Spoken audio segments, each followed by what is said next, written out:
Blood splattered across the medical bay floor as the creature thrashed against its restraints. Dr. Nira clicked her mandibles in frustration, watching the monitors flash red with warning signals.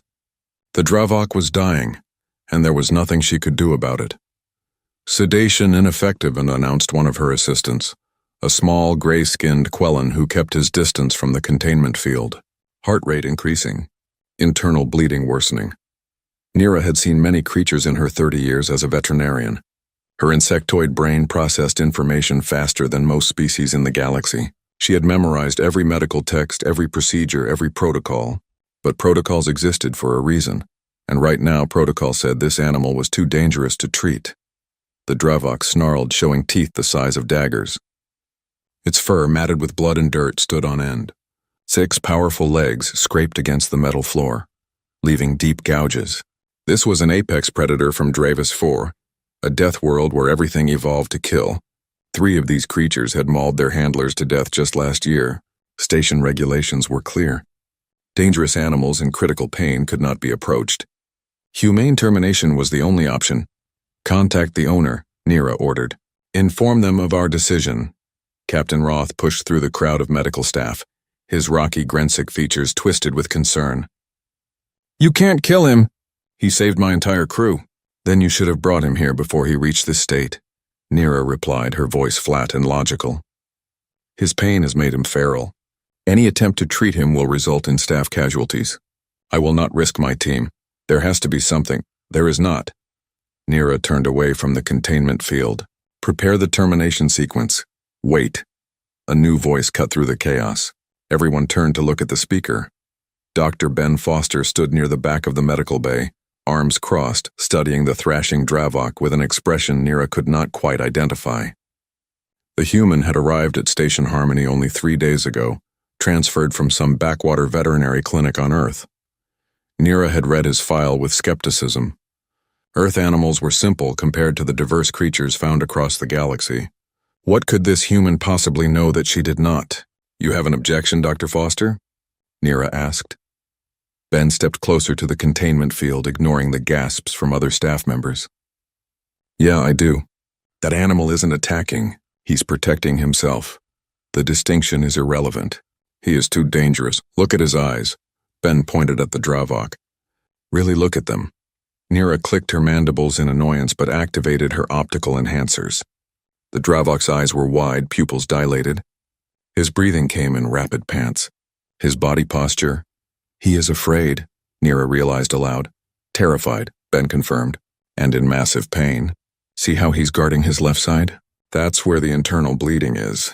Every time he moves, it hurts worse, so he's lashing out at anything that comes near. It's not aggression. It's a panic response. Your observation changes nothing, Nira stated. Standard sedatives do not affect Dravok metabolism. We cannot approach him safely. Then let me try without sedatives. Silence fell across the medical bay. Several staff members stared at Ben as if he had announced plans to breathe vacuum. That is suicide, Nira said flatly. Maybe. Ben walked toward the control panel for the containment field. Or maybe I know something you don't. Human arrogance will get you killed. Human experience might save his life. Ben looked directly at Nira. I've worked with aggressive animals my whole career. I grew up around wolves, bears, animals that could tear me apart. But they didn't because I learned their language. Dravoks do not have language. All animals have language, Ben interrupted. You just have to know how to listen. Nira considered this. Humans were notorious across the galaxy for their strange relationship with dangerous creatures. They kept predators as companions. They rehabilitated animals other species deemed too violent. Their veterinary practices emphasized emotional connection over logical protocol. Nira had always viewed such methods as inefficient and needlessly risky, but this Dravok was going to die anyway. What harm could come from letting the human try? If you are injured, it will not be the station's responsibility, Nira warned. Understood. Ben placed his hand on the control panel. Lower the containment field. Just the front section. Are you insane? Captain Roth grabbed Ben's shoulder. That thing will rip you apart. He might, Ben admitted. But he won't if I do this right. Trust me. Nira made a gesture to her assistant. The Quellan hesitated, then slowly lowered the front section of the containment field. The energy barrier shimmered and disappeared. Nothing stood between Ben and the Dravok now except 3 meters of space and a very bad decision. Ben took a slow breath. He crouched down, making himself smaller, less threatening. He turned his body at an angle, avoiding direct confrontation. Then he did something that made every alien in the room question his sanity. He stepped into the containment area. The Dravok's head snapped toward him. Its lips curled back, revealing those massive teeth. A low growl rumbled from deep in its chest, a sound that vibrated through the floor. Every muscle in the creature's body tensed, ready to spring. Ben stopped moving. He kept his posture low and relaxed. He did not look directly at the Dravok's eyes. Instead, he gazed at a point just past the creature's shoulder. Then he spoke, his voice so quiet that Nira had to enhance her audio receptors to hear it. "Easy, buddy. Easy now." The Dravok stopped growling. The medical bay fell absolutely silent. Even the monitoring equipment seemed to quiet down. Every eye in the room focused on the human and the predator, separated by less than 2 meters of bloody floor. Ben took another small step forward. "Nobody here wants to hurt you. I know you're scared. I know everything hurts, but I can help. I promise." The Dravok's ears, previously flat against his skull, twitched forward. His breathing slowed slightly. His eyes, still wide with fear and pain, locked onto Ben's face. "That's it," Ben murmured, taking one more careful step. "Good boy. You're doing so good."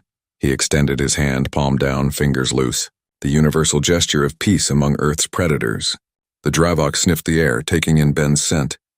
His massive head lowered slightly, no longer in full attack position. Nira's analytical mind raced. This should not be working. Every behavioral model predicted attack. Every statistical analysis showed danger. Yet the Dravok was calming. How? Ben moved closer still, now within striking distance. One swipe of those claws would disembowel him. One bite would sever his spine. But he kept his movements slow, his voice steady, his presence calm. "I know you saved those people," Ben said softly. "Captain Roth told me. You're a good boy, aren't you? A brave boy. Got hurt protecting them." The Dravok's tail, previously lashing violently, settled to the floor. His breathing matched Ben's rhythm, deep and even. When Ben finally closed the distance and placed his hand gently on the creature's massive head, no one in the medical bay dared to breathe. "There we go," Ben whispered. "I've got you now. Let's get you fixed up." Dr. Nira watched in stunned silence as the human began his examination, hands moving confidently over the Dravok's body, while maintaining constant physical contact and soft verbal reassurance. The creature, which moments ago had been thrashing hard enough to break titanium restraints, now lay still under Ben's touch. Perhaps, Nira thought, there was something to human methods after all.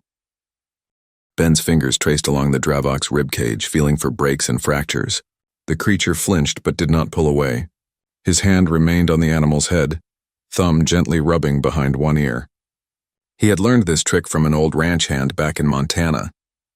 Pressure points existed on almost every species. Find the right spot and even the most frightened animal would calm down. 3 broken ribs, Ben announced quietly. Punctured lung on the left side. That's causing the internal bleeding. Fractured front leg, severe bruising along the spine. Dr. Nira moved closer to the containment area, her scientific curiosity overcoming her caution. "How are you determining this without scanning equipment?" "I can feel it." Ben's hands continued their examination. Bones grind when they're broken. Breathing sounds wet when there's blood in the lungs. His muscles are tight here, loose there. Bodies tell you everything if you know how to listen. That is highly inefficient compared to our medical scanners. Maybe. Ben glanced up at her. But scanners don't build trust. He's letting me touch him because he knows I'm trying to help. If I strapped him down and started running machines over him, he'd panic again. The Dravok whined softly, a sound that seemed impossible from such a massive predator. Ben immediately returned his attention to the creature, pressing his forehead against the animal's skull in a gesture Nira found bizarre, but somehow appropriate. "I know it hurts," Ben murmured. "We're going to fix it. I promise." Captain Roth watched from outside the containment field, his rocky face showing something like wonder. "I've transported animals for 20 years. Never seen anything like this. Humans have a reputation," said one of the Quellan assistants. "They bond with predators. Keep them in their homes. It is considered strange by most species." "Strange but effective," Nira admitted. She activated her datapad, beginning to record observations. This would make an excellent research paper if they all survived. Dr. Foster, what supplies do you require? Ben ran through a mental list. Bone stabilizers, tissue regeneration gel, cellular repair nanites, and a drainage tube for the lung. Also, I need someone to bring me a blanket. A blanket? Nira's mandibles clicked in confusion. For what purpose? He's going into shock. Body temperature is dropping. Feel his nose. It should be warm and slightly damp. Right now it's cold and dry. Nira extended her sensory appendages, touching the Dravok's snout. Ben was correct. How had the human noticed such a small detail? Bring the requested items, Nira ordered her staff. Quickly. While they waited, Ben continued talking to the Dravok in that same soft, steady voice. He told the creature about Earth, about his clinic in the mountains, about a wolf-dog mix he had saved years ago. The story seemed pointless to Nira, but the Dravok's eyes never left Ben's face. The animal was listening, truly listening. Why do you speak to him? Nira asked. He cannot understand your words. He understands my tone, Ben replied. And my intention. Animals don't need words to know if someone cares about them. They feel it. A medical assistant approached with the supplies, setting them carefully at the edge of the containment field. No one wanted to enter the area except Ben.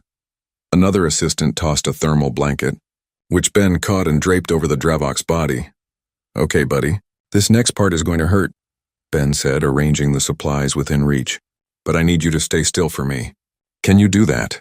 The Dravok huffed out a breath, eyes still fixed on Ben. I'll take that as a yes. Ben picked up the drainage tube. Dr. Nira, I need you to guide me. My scans won't be as precise as yours.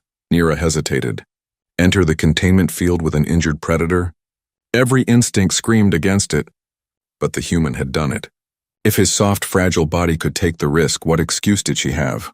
She stepped through the barrier. The Dravok's head swiveled toward her, lips pulling back slightly. Ben's hand immediately pressed firmer against the creature's skull. Hey, no. She's here to help. She's a friend.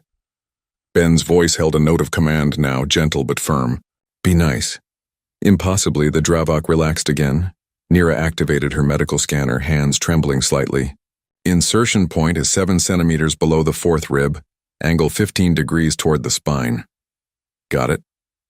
Ben sterilized the area, then looked into the Dravok's eyes. Deep breath for me, buddy. He inserted the drainage tube with practiced efficiency. The Dravok yelped and jerked, but Ben's other hand stayed steady on the creature's head, and his voice never wavered. I know. Almost done. You're being so brave. Blood and fluid drained from the punctured lung. The Dravok's breathing immediately improved, becoming deeper and less labored. Remarkable, Nira whispered. He trusted you enough to endure that pain without fighting. Trust goes both ways, Ben said, already preparing the bone stabilizer. I trust him not to hurt me. He trusts me not to hurt him more than necessary. That's the deal. Over the next hour, Ben worked steadily on the Dravok's injuries. He set the broken leg, sealed the rib fractures with bone stabilizer, and applied tissue regeneration gel to the worst bruises. Through it all, he maintained constant physical contact with the creature. One hand always touched the Dravok's body, providing reassurance and comfort. Nira assisted, fascinated by the human's methods. He worked by feel as much as by sight, trusting his instincts in ways no Altherian ever would. He talked constantly, explaining each procedure to the Dravok as if the creature could understand medical terminology. And perhaps in some way it did. The animal remained calm, allowing treatments that should have been impossible without heavy sedation. Heart rate stabilizing, reported the Quellen assistant monitoring vitals. Blood pressure improving. Brain activity shows reduced stress markers. He's going to make it, Ben said, relief clear in his voice. He stroked the Dravok's head. You're going to be fine, buddy. The Dravok made a sound somewhere between a purr and a rumble, pressing his massive head against Ben's chest. The human laughed and wrapped both arms around the creature's neck in an embrace that should have been fatal. Captain Roth shook his head in amazement. I've never seen a Dravok act like that, ever. Because no one ever tried, Ben replied simply. Everyone sees the teeth and claws and decides they're too dangerous. But underneath all that, he's just a scared animal who needed help. Nira stored her datapad, mandibles clicking thoughtfully. Your methods are highly unconventional, Dr. Foster. But they work. Indeed they do. Nira looked at the Dravok, now resting peacefully under Ben's continued touch. I believe I have much to learn from you, human. Ben smiled. And I've got a lot to learn about alien species. Maybe we can teach each other. The Dravok's tail thumped weakly against the floor, a sign of contentment. Outside the containment field, the medical staff began to disperse, murmuring among themselves about what they had witnessed. Word would spread quickly across the station. The human veterinarian had done the impossible. He had healed the unhealable, calmed the uncalmable, and survived contact with one of the galaxy's most dangerous predators. And he had done it all by simply caring. 2 days passed before Ben allowed himself to leave the recovery bay. He had slept on the floor next to the Dravok, one hand resting on the creature's side, monitoring each breath and heartbeat. Dr. Nira had called it excessive. Ben called it necessary. Your patient is stable, Nira pointed out, reviewing the medical readouts. There is no logical reason for you to remain here. He gets stressed when I leave, Ben replied, scratching behind the Dravok's ear. The creature's tail thumped against the floor in response. Last time I went to get food, his heart rate spiked 30%. That is because he has formed an attachment to you. It is temporary. Maybe. Ben watched the Dravok's eyes track his movements. Or maybe he just knows who helped him when everyone else gave up. Nira's mandibles clicked. A gesture Ben had learned meant she was thinking hard about something. I have been studying Earth's history with predatory species. Your relationship with canines is particularly fascinating. We've lived alongside wolves for thousands of years, Ben said. Eventually, some of them became dogs, became family. Most species in the galaxy have never attempted such bonds. We domesticated food animals, creatures that posed no threat. The concept of befriending an apex predator is foreign to us. That's because you think of it as dominance. It's not. It's partnership. Ben looked up at her. Wolves didn't become dogs because we forced them. They chose to stay with us because we offered something they needed. Safety, food, companionship. We got the same things back. Both species benefited.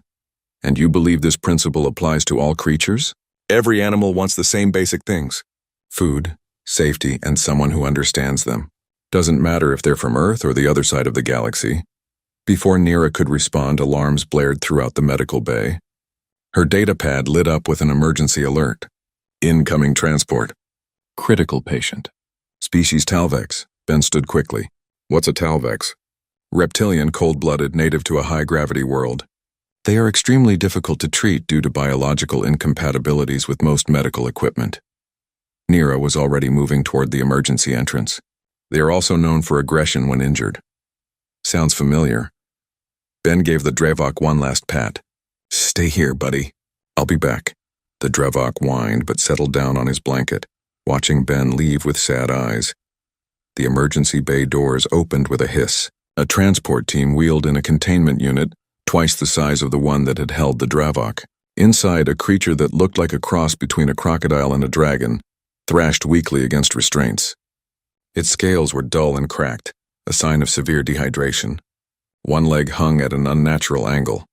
Behind the transport team walked a tall Talvex in formal robes, his scales a deep emerald green compared to the patient's sickly gray. His eyes, cold and reptilian, fixed on Ben with obvious distrust. You are the human, he stated flatly. Dr. Ben Foster. Yes, I am Keeper Voss. This is Stryker. My companion. The word companion came out stiffly, as if Voss was not used to saying it. He has been ill for 6 cycles. 3 different medical facilities refused to treat him. Why? Ben approached the containment unit, studying the Talvex inside. They say his biology is incompatible with their methods. They say he is too dangerous. They say many things. Voss's voice held barely contained anger. But I heard what you did with the Dravok. My people do not believe in such bonds, but I am desperate. Stryker is dying. Ben looked at Nira. What do you know about Talvex biology? They require specific temperature ranges. Too cold and they become dormant. Too hot and their organs fail. Standard medical equipment does not account for this. Nira pulled up data on her pad. They are also believed to be solitary creatures with no social bonding instincts. Believed to be, Ben repeated. But nobody really knows for sure, do they? Our studies suggest studies can be wrong. Ben turned to Keeper Voss. Tell me about Stryker. Not medical stuff. What's he like? What does he do when he's healthy? Voss blinked, clearly surprised by the question. He hunts. He basks in the thermal pools near my home. He tolerates my presence. Just tolerates? A long pause. He brings me his kills sometimes. Leaves them at my door. I assumed it was instinct. Or he was sharing food with someone he cared about. Ben smiled slightly. Can I approach him? He will bite. He bit the last 3 veterinarians. I'll take that risk.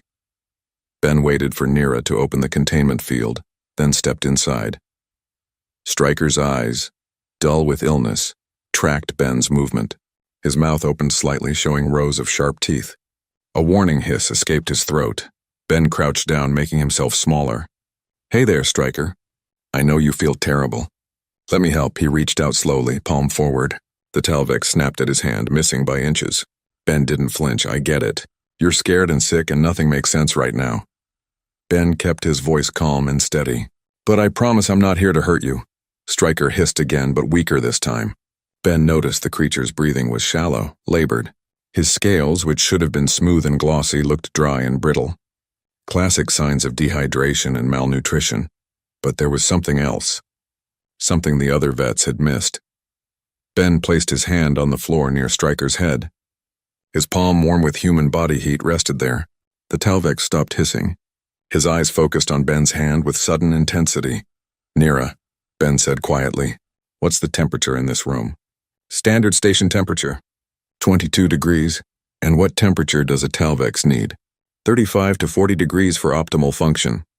So Stryker has been cold this entire time. 6 cycles of being too cold to properly digest food, too cold to heal, too cold to do anything but survive. Ben looked at Keeper Voss. He's not dying from injury. He's dying from being cold. Voss stepped closer to the containment field. The other facilities said temperature was irrelevant, that his symptoms indicated organ failure caused by temperature stress. Ben kept his hand near Stryker, letting the creature feel the warmth. Reptiles on Earth shut down when they get too cold. Everything slows down. Digestion stops. Healing stops. They just exist in a state of slow death until something warm comes along. Stryker's head moved slightly, leaning toward Ben's hand. Not threatening now, seeking. He's lonely, Ben realized aloud. Talvex are cold-blooded. They can't generate their own heat. On their homeworld, they probably huddle together for warmth. But you keep him alone, Voss, because everyone says Talvex are solitary. That is our way. Your way is killing him. Ben's voice was gentle but firm. He doesn't need medicine. He needs warmth and companionship. He needs you. Keeper Voss stood silent, his scales shifting color slightly with emotion. My people do not form attachments. Maybe it's time they did. Ben extended his other hand toward Stryker. The Talvex pressed his snout against Ben's palm, absorbing the heat.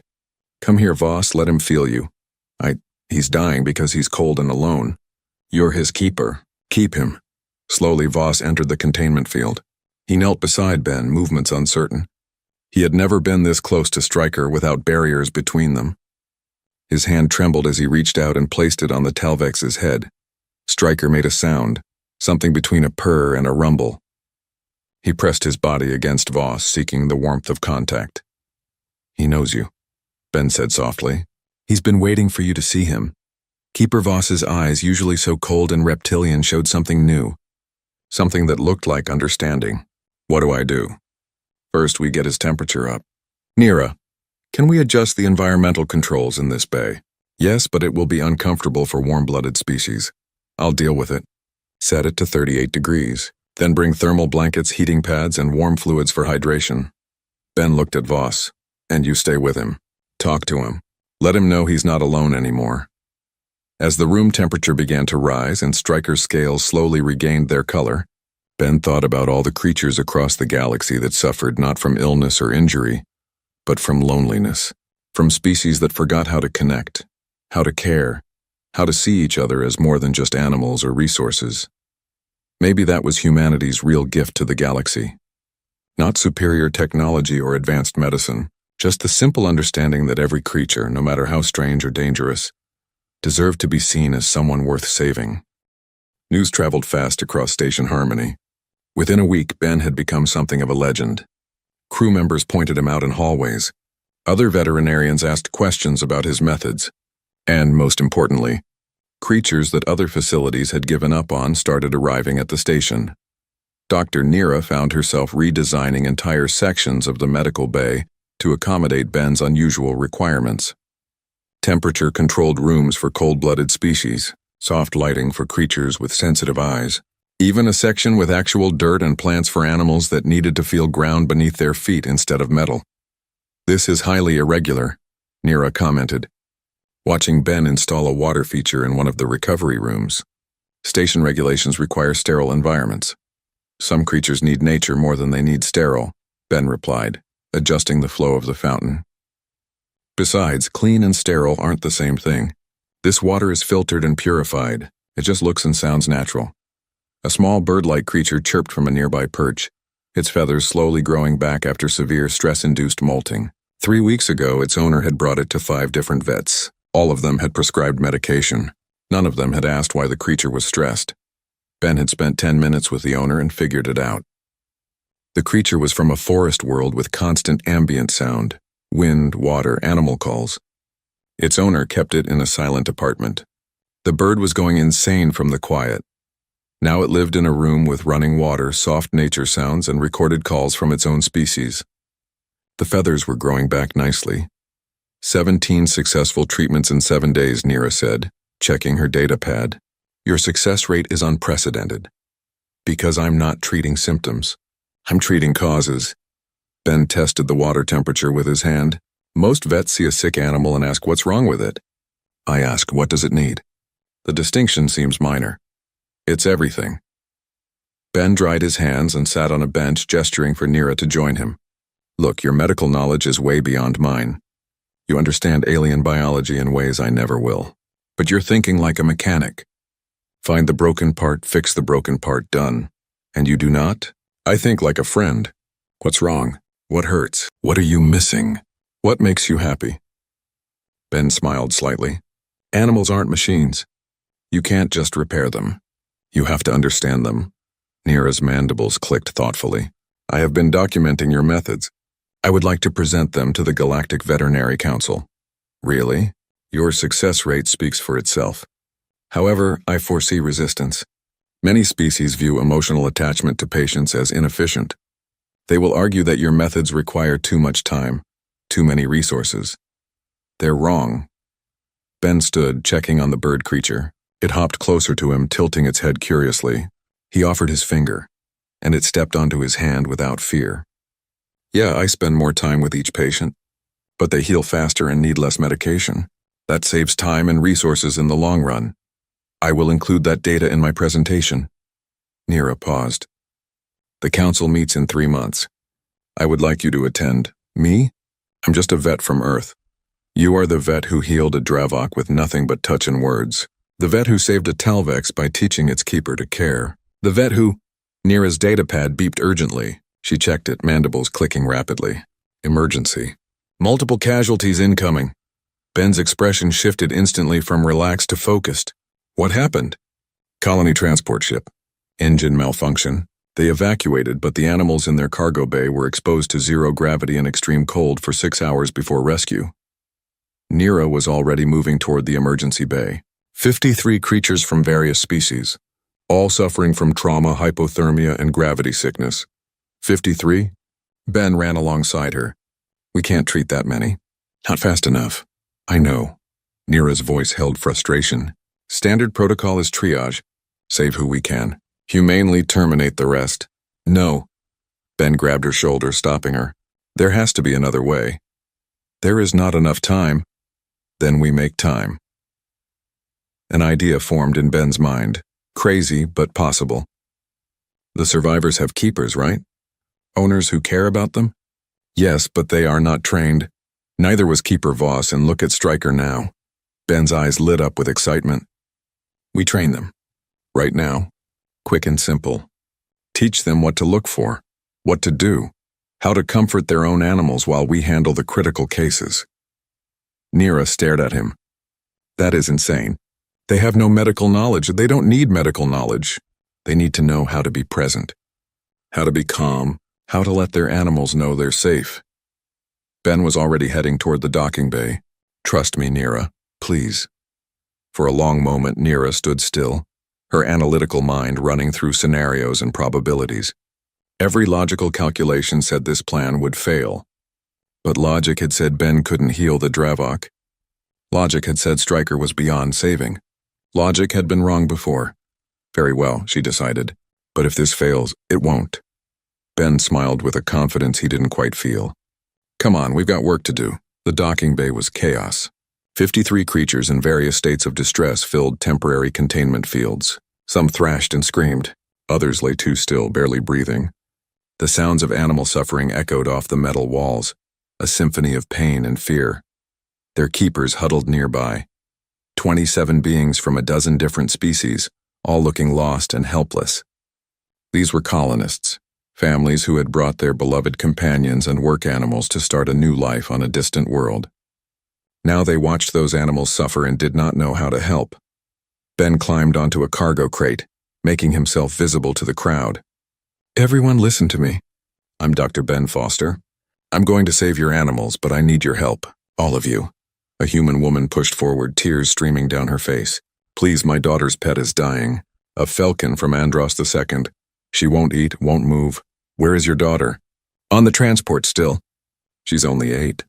I didn't want her to see. Go get her. Right now. Ben's voice was gentle but urgent. That falcon needs to hear her voice, feel her touch. No medicine I have is stronger than love. The woman hesitated, then ran toward the transport ship. Ben turned to the rest of the crowd. Here's what you need to understand. Your animals aren't just hurt. They're terrified. They've been cold and weightless and alone for 6 hours, thinking they were going to die. Right now, they need to know they're safe. They need to know you're here. A tall insectoid keeper raised a limb, but the medical staff said to stay back. I'm the medical staff now, and I'm saying get close. I'm saying be there for them. Ben pointed at Dr. Nira. Dr. Nira and I will handle the critical injuries, but there are 53 patients and 2 of us. We can't be everywhere at once, so you're going to be our partners. He spent the next 10 minutes teaching them the basics, how to read body language, how to speak in calming tones, how to recognize signs of shock versus signs of pain, how to simply be present without hovering anxiously. The lessons were simple, stripped down to essential principles that any species could understand. Remember, Ben concluded, you don't need to be doctors. You just need to be what every scared animal needs most, someone who cares. The keepers dispersed to their animals, hesitant at first, then with growing confidence. Ben watched a young Quellan male approach his injured pack animal, speaking softly in his own language. The animal's ears perked up at the familiar voice. Its breathing steadied. Across the bay, an elderly Grensic female sat beside her companion creature, singing a low, rumbling song. The creature's eyes, previously wild with panic, focused on her. Its thrashing stopped. The human woman returned with her daughter. The 8-year-old girl took one look at her falcon and burst into tears. She ran to the containment field, pressing her hands against it. Whiskers! I'm here. Don't die, please don't die. The falcon's head lifted. Its eyes, glazed with shock, suddenly cleared. It dragged itself toward the girl's voice, toward the small hands pressed against the barrier. Ben nodded to Nira. Lower that field. She will be injured. She won't. Ben's voice was certain. Lower it, the field dropped. The girl fell to her knees, wrapping her arms around the falcon's neck. The creature, which had been dying moments before, purred and pressed close to her. Its body temperature began to rise. Its breathing deepened. All across the bay, similar scenes played out. Animals responding to familiar voices, bodies relaxing under gentle touch, fear being replaced by trust. Ben and Nira moved through the chaos, treating critical injuries, administering medication, monitoring vitals. But they weren't doing it alone anymore. The keepers assisted, held their animals steady for procedures, provided comfort during painful treatments. Hours later, as station lights dimmed to simulate night cycle, Ben collapsed onto a bench. His clothes were covered in various fluids. His arms ached from holding animals still. His voice was hoarse from giving instructions. But all 53 creatures were stable. All 53 were going to live. Dr. Nira sat beside him, her usually pristine medical uniform equally stained. That should not have worked. But it did. Yes. She looked at the recovery bay where keepers sat with their animals, maintaining the vigil Ben had taught them. You were right. Love is medicine. Ben smiled tiredly. It's the oldest medicine there is. The Galactic Veterinary Council met in a space station that orbited neutral territory between 12 different systems.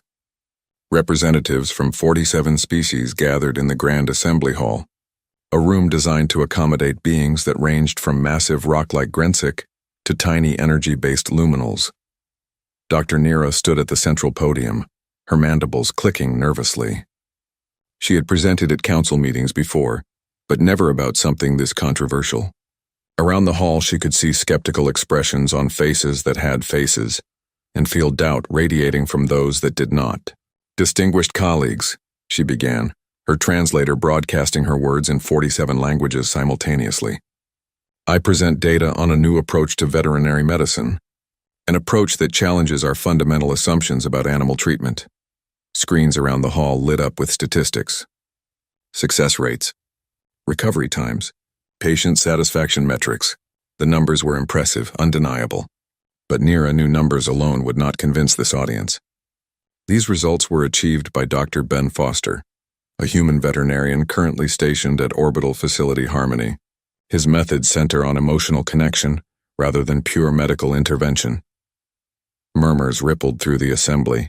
A Krovan representative, his crystalline body refracting light in colors that indicated disapproval, spoke up. Emotional connection? We have extensive research proving that clinical detachment produces optimal results.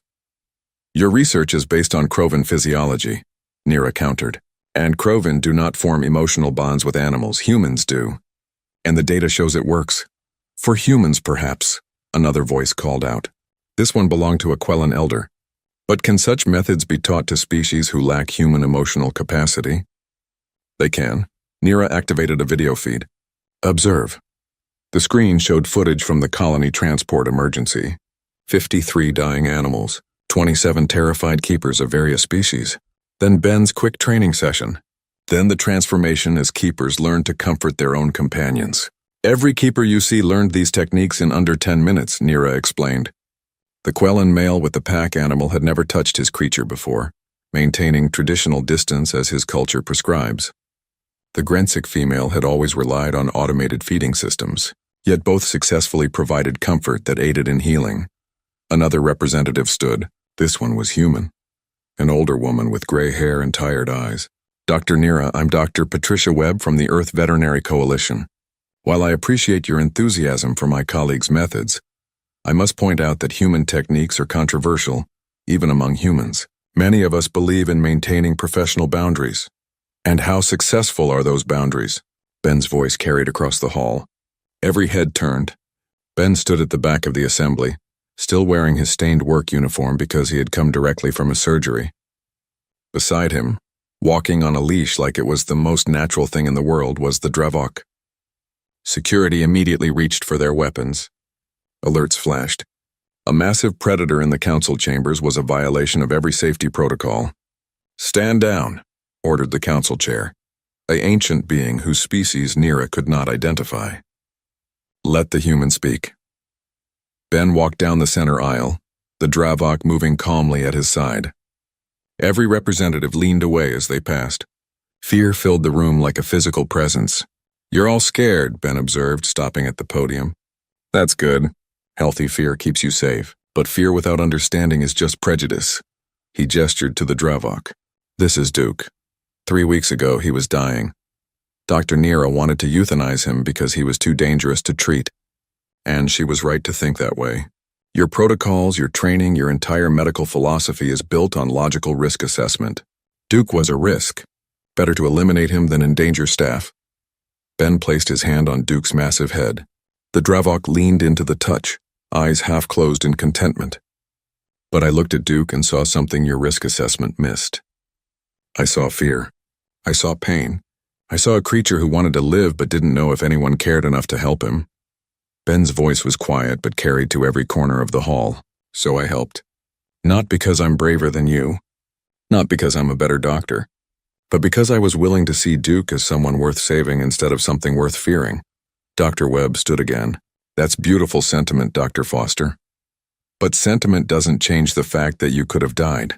That creature could have killed you. He could have, Ben agreed. But he didn't, and do you know why? Because I gave him a reason not to.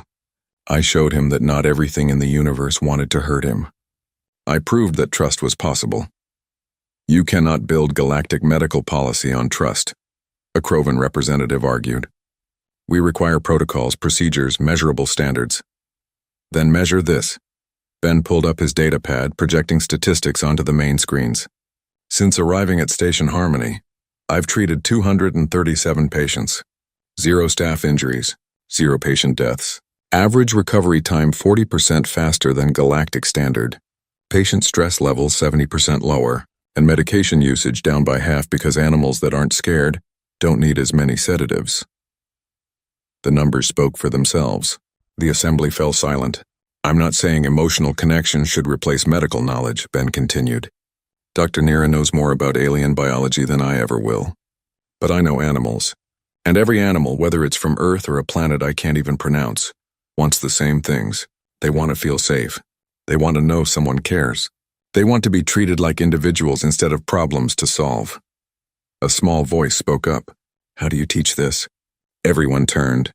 The speaker was a young Altherian, barely adult by their species standards. I want to be a veterinarian, but I am not human. I do not feel emotions the way you do. Can I still learn your methods? Ben smiled at the young alien. What's your name? Tick, do you want to help animals? Very much. Then you already have what you need.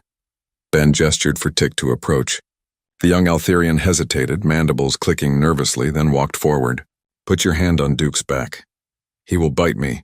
He won't, I promise. Just touch him gently. Tick extended a trembling appendage and lightly touched Duke's fur. The Drevok turned his head, looked at Tick, and made a soft, chuffing sound. You feel that? Ben asked. His fur is soft, warm, his heart beats fast. That's life. That's what you're protecting when you become a vet. Not just biological function or physical health. Life.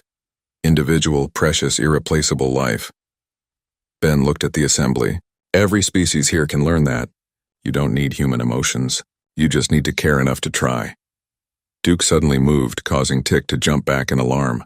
But the Dravok simply laid down at Ben's feet and rolled onto his back, exposing his belly in ultimate trust. Several representatives gasped. Dravoks never show submission, whispered a xenobiologist in the front row. It's not in their behavioral programming. Maybe it wasn't in their programming because no one ever gave them a reason to trust, Ben replied. He knelt and rubbed Duke's belly.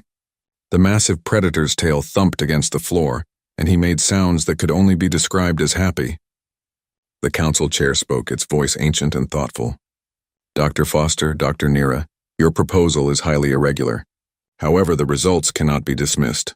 I move that we establish a pilot program. 10 stations across the galaxy will implement these emotional connection techniques. We will monitor results for 1 standard year. I second the motion, said Dr. Webb, standing.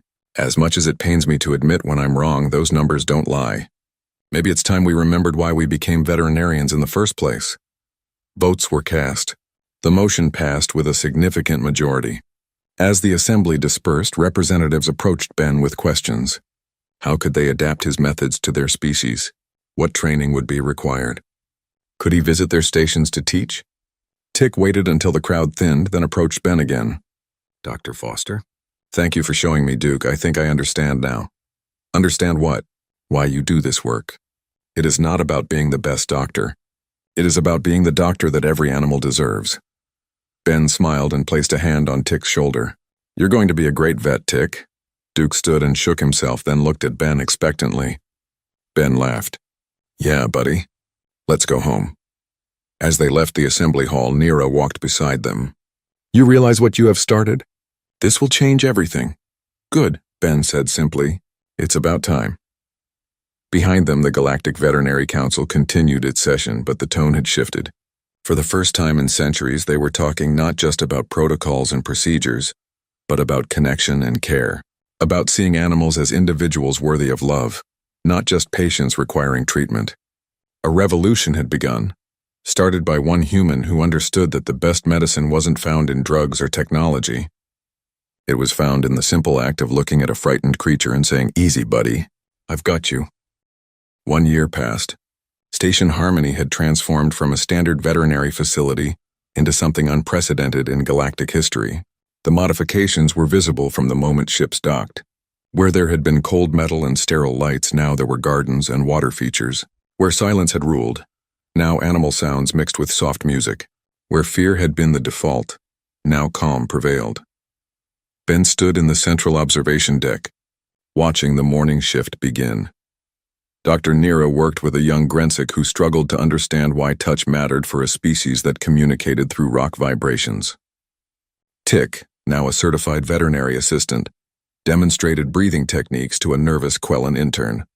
Keeper Voss had become a volunteer, teaching other Talvex keepers about the importance of warmth and companionship. Duke lay at Ben's feet, no longer wearing a leash because he no longer needed one. The Dravok had become Station Harmony's unofficial mascot and therapy animal. When a scared creature arrived, Duke would approach slowly and lie down nearby. Animals sensed his calm and grew calm themselves. Even the most aggressive patients settled in Duke's presence. "Dr. Foster?" A voice interrupted his thoughts. Ben turned to see Captain Roth, the Grensic who had first brought Duke to the station. "Captain, good to see you. I have news from the Galactic Council. The pilot program results are in." Ben's heart raced. The 10 stations that had implemented his methods would determine if emotional connection became standard practice or remained an experiment. Roth held up his data pad. "All 10 stations report success rates above 85%. Staff injury rates dropped by 60%. Animal stress markers decreased across all species. Recovery times improved by an average of 37%. Medication costs cut nearly in half." The captain paused. "Dr. Foster, you changed everything." "Not me, we did. Everyone who was willing to try something different. The council has voted. Your methods are now mandatory training for all veterinary facilities across the galaxy. They are calling it the Foster Protocol." Ben felt his throat tighten with emotion. I don't know what to say." "Say you will help implement it." Roth gestured around the observation deck. 50 stations have requested you specifically. They want to learn from the human who talks to animals.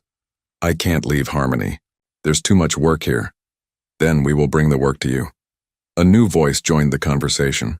Ben turned to see the council chair from the assembly, its form shimmering as it materialized via holographic projection. "Station Harmony will become the Galactic Center for Veterinary Excellence. We will send students from across the galaxy to train here. You will teach them what you know. But I'm just one person, which is why I have authorized the creation of a teaching facility." The chair gestured, and blueprints appeared on the observation windows. "An entire new section of the station, dedicated to training. We are also recruiting 50 human veterinarians from Earth to assist with instruction." Ben stared at the plans. Classrooms, practice facilities, recovery bays designed around emotional connection rather than pure efficiency. It was everything he had dreamed about but never thought possible. "There is more," the chair continued. "A ship arrived this morning. Cargo of considerable importance. What cargo? See for yourself." Ben made his way to the docking bay, Duke padding beside him. When the bay doors opened, his breath caught. Inside were crates upon crates of animals. But not just any animals. These were creatures from the Lyrian Conservation Fleet, the last breeding populations of 17 endangered species. A Lyrian official approached, her blue skin marked with concern. "Dr. Foster, we have a crisis. These species are endangered because they cannot breed in captivity. Stress levels too high. Traditional facilities have failed. But we heard what you did with the colony transport animals. We need that miracle again." Ben walked among the crates. Creatures huddled in corners, eyes wide with fear. Some were aggressive, lashing out at the barriers. Others were catatonic, having given up hope. These animals had been moved from facility to facility, poked and prodded, studied and measured. They had been treated as specimens, not individuals. "How long until breeding season ends?" Ben asked. 6 weeks. "If they do not mate by then, we lose another year. Several species do not have another year." Ben looked at Duke. The Dravok met his eyes and seemed to understand. "Nira, Tick, I need you here. Captain Roth, can you contact all the keepers from the colony transport and get me Keeper Voss?" Within an hour, they had assembled a team. Not just veterinarians, but keepers who had learned Ben's methods. Colonists who had saved their own animals. Volunteers who wanted to help. Here's what we're going to do, Ben explained to the assembled group. We're going to give these animals what they need most. Not medicine, not perfect conditions. Family. They worked in shifts around the clock. Each endangered creature was given a dedicated keeper, who stayed with them constantly, spoke to them, touched them, learned their individual needs and preferences. The Larian officials protested that this was not scientific, not measurable, not proper procedure. Ben ignored them and kept working. Duke became central to the effort. The Dravok would visit each animal daily, demonstrating calm and trust. Animals that had been too stressed to eat would accept food in Duke's presence. Creatures that had been aggressive would settle down when the Dravok laid nearby. He is teaching them, Nira observed one day, watching Duke interact with a fearful herbivore, teaching them that this place is safe. Animals learn from each other, Ben replied. If Duke trusts us, they know they can too. Week by week, the transformation occurred. Stress levels dropped. Appetites returned. Animals began engaging with their keepers, showing personality and preference. They stopped seeing themselves as prisoners and started seeing themselves as protected. When breeding season arrived, the Larian officials watched their monitors in disbelief. 14 of the 17 species successfully mated. The 3 that did not were not stressed or afraid. They simply were not compatible with their available partners. Natural selection, not trauma.